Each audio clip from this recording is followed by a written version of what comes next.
Hi guys, good morning. Welcome to Keerthana's health benefits. చూడండి, ఇక్కడ మనం ఒక 150 గ్రామ్స్ ఉంటుంది. ఇది మీడియం సైజ్ అన్నమాట. బాగా పెద్దది కాదు, చిన్నది కాదు.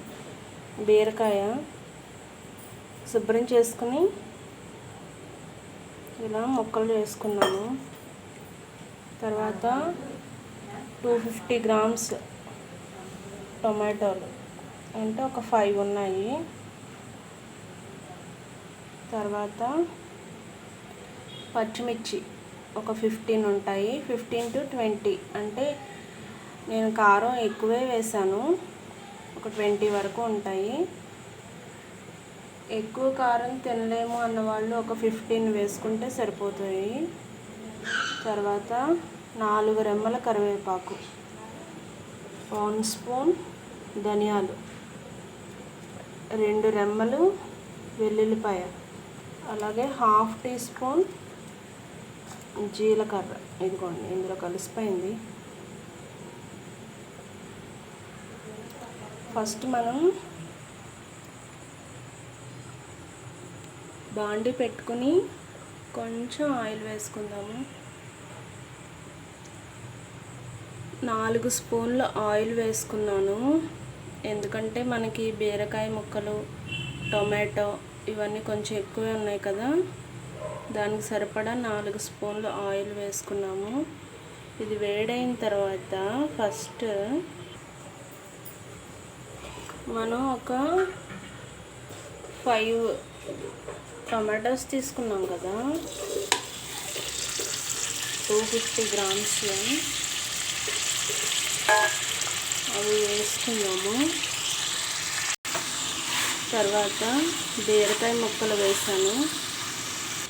తర్వాత పచ్చిమిర్చి, కరివేపాకు, వెల్లుల్లి రెబ్బలు, ధనియాలు, జీలకర్ర తీసుకున్నాం కదా, అవి వేస్తున్నాను.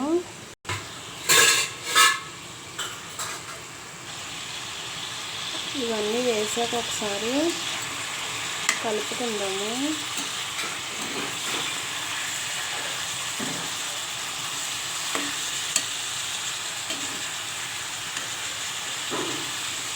హై ఫ్లేమ్లో పెట్టాను. ఒక్క 2 మినిట్స్, అంటే 2 మినిట్స్ హై ఫ్లేమ్లో పెట్టాలి. తర్వాత ఒక్క 3 మినిట్స్ లో ఫ్లేమ్లో పెడితే సరిపోతుంది. తర్వాత సరిపడా ఉప్పు, నేనైతే ఒక టేబుల్ స్పూన్ వేసాను. అంటే పచ్చిమిర్చి ఎక్కువ తీసుకున్నాను కదా, అందుకు వేసాను. మీరు పచ్చిమిర్చి తగ్గించి తీసుకుంటే ఉప్పు కూడా తగ్గించి వేసుకోండి. ఇలా వేయించేటప్పుడే ఉప్పు వేయడం వల్ల తొందరగా మగ్గుతుంది. ఇలా మగ్గితే చాలు. ఈ విధంగా ఇంకా మనం మిక్సీ పట్టేసుకోవచ్చు. దీనివల్ల మనకు ఉపయోగాలు ఏంటి అంటే, మనం ప్రతిరోజు చట్నీ చేసుకోవాలి అంటే కొంచెం ఇబ్బంది. అంటే ఎర్లీ మార్నింగ్ డ్యూటీస్కి వెళ్ళే వాళ్ళు కూడా కొంచెం ఎర్లీగా లేచి చేసుకుంటారనుకోండి. రెగ్యులర్గా అవి చేసుకోవడం ఇబ్బంది. ఆవకాయ పచ్చళ్ళు అవి తినాలంటే కొంచెం వేడి చేస్తుంది అలా అనుకున్న వాళ్ళు ఈ బీరకాయ టమాటో చట్నీ డైలీ తినడం ద్వారా మనకి హెల్త్కి చాలా మంచిది.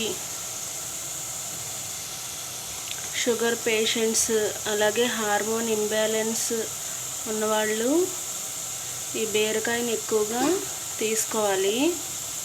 సో రెగ్యులర్గా మనం ఈ చట్నీ తీసుకోవడం ద్వారా మన హెల్త్ని కాపాడుకోవచ్చు. Thank you.